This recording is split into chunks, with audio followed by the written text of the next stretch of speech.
Patsientim menga 1 oy davomida lecheniyaga qatnab kelyaptilar. Ko'pchilik o'ylashadi, ugridan qolgan izlarni lazerni shlifovka qilsa bo'ladi, ketkizsa bo'ladi deb o'ylashadi.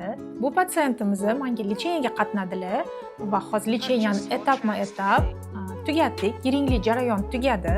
Hozirda terida giperpigmentatsiya, ya'ni ugridan qolgan dog'lar bor.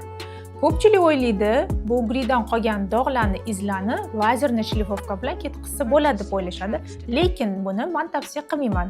Bunaqa holatlarda biz inyeksionni yondashamiz, ya'ni imенно o'sha dog' oqartiradigan ukol qilamiz. Bir haftada bir marta qilinadi, rezultati bitta muolajada bilinadi.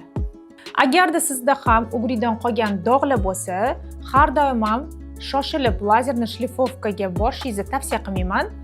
Birinchi navbatda dermatologga murojaat qiling, ko'rsating va undan keyin bir xulosaga keling.